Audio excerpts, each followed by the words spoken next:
Kerala job alerts ചാനലിന്റെ പുതിയ വീഡിയോയിലേക്ക് എല്ലാവർക്കും സ്വാഗതം. ഏറ്റവും പുതിയ തൊഴിൽ വാർത്തകളും വിവരങ്ങളും ലഭിക്കാൻ ഈ ചാനൽ സബ്സ്ക്രൈബ് ചെയ്യുക. ഈ ആഴ്ചയിലെ തൊഴിൽ വാർത്തകൾ. കോൾ ഇന്ത്യയിൽ മാനേജ്മെന്റ് ട്രെയിനിങ്. കേന്ദ്ര സർക്കാരിന് കീഴിലെ കൊൽക്കത്ത ആസ്ഥാനമായുള്ള കോൾ ഇന്ത്യ ലിമിറ്റഡിന്റെ സബ്സിഡിയറി കമ്പനികളിൽ 560 മാനേജ്മെന്റ് ട്രെയിനി ഒഴിവ്. മൈനിങ്, സിവിൽ, ജിയോളജി വിഭാഗങ്ങളിലെ ഗേറ്റ് 2023 സ്കോർ മുഖേനയാണ് തിരഞ്ഞെടുപ്പ്. ഓൺലൈൻ അപേക്ഷകൾ ഒക്ടോബർ 12 വരെ സമർപ്പിക്കാം. അപേക്ഷകൾ സമർപ്പിക്കേണ്ട website www.callindia.in.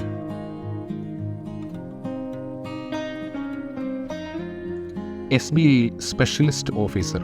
State bank of India വിവിധ കേഡറിൽ സ്പെഷ്യലിസ്റ്റ് ഓഫീസർമാരെ തിരഞ്ഞെടുക്കുന്നു. സ്ഥിര നിയമനമാണ്. മൊത്തം 439 ഒഴിവുകളുണ്ട്. യോഗ്യതാ മാനദണ്ഡങ്ങൾ, അപേക്ഷ സമർപ്പണത്തിനുള്ള നിർദ്ദേശങ്ങൾ, സെലക്ഷൻ നടപടികൾ ഉൾപ്പെടെയുള്ള വിശദ വിവരങ്ങൾ അടങ്ങിയ റിക്രൂട്ട്മെന്റ് വിജ്ഞാപനം www.sp.co.in എന്ന വെബ്സൈറ്റിൽ നിന്നും ഡൗൺലോഡ് ചെയ്യാം.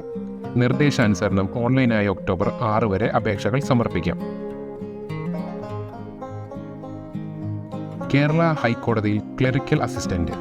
കേരള ഹൈക്കോടതിയിൽ ക്ലറിക്കൽ അസിസ്റ്റന്റ് തസ്തികകളിലേക്ക് ഇപ്പോൾ അപേക്ഷിക്കാം. +2 അല്ലെങ്കിൽ തത്തുല്യ യോഗ്യതയുള്ള ഭിന്നശേഷിക്കാരായ ഇന്ത്യൻ പൗരന്മാരായ ഉദ്യോഗാർത്ഥികൾക്ക് അപേക്ഷിക്കാം. സെപ്റ്റംബർ 20 മുതൽ ഓൺലൈൻ അപേക്ഷ സ്വീകരിച്ചു തുടങ്ങും. ഒക്ടോബർ 19 അപേക്ഷകൾ സ്വീകരിക്കുന്ന അവസാന തീയതി. കൂടുതൽ വിവരങ്ങൾക്ക് അപേക്ഷിക്കാനും www.hckrecruitment.nic.in എന്ന വെബ്സൈറ്റ് സന്ദർശിക്കുക. കേരള പോലീസ് കോൺസ്റ്റബിൾ ഒഴിവുകൾ. കേരള പോലീസിൽ കോൺസ്റ്റബിൾ ഒഴിവ് നികത്തുന്നതിനായി പുതിയ തൊഴിൽ വിജ്ഞാപനം പുറത്തിറക്കി. Electrician police constable, mounted police തുടങ്ങിയ തസ്തികകളിലേക്കാണ് ഉദ്യോഗാർത്ഥികളെ നിയമിക്കുന്നത്. അപേക്ഷിക്കുന്ന ഉദ്യോഗാർത്ഥികൾ കേരള പബ്ലിക് സർവീസ് കമ്മീഷന്റെ ഔദ്യോഗിക വെബ്സൈറ്റായ www.kerala.psc.gov.in വഴി ഒറ്റത്തവണ രജിസ്ട്രേഷൻ നടപടികൾ ചെയ്തിരിക്കണം. അപേക്ഷകൾ സ്വീകരിക്കുന്ന അവസാന തീയതി ഒക്ടോബർ 18. കൂടുതൽ തൊഴിൽ വാർത്തകൾക്കും വിവരങ്ങൾക്കും Kerala job alerts channel subscribe ചെയ്യുക.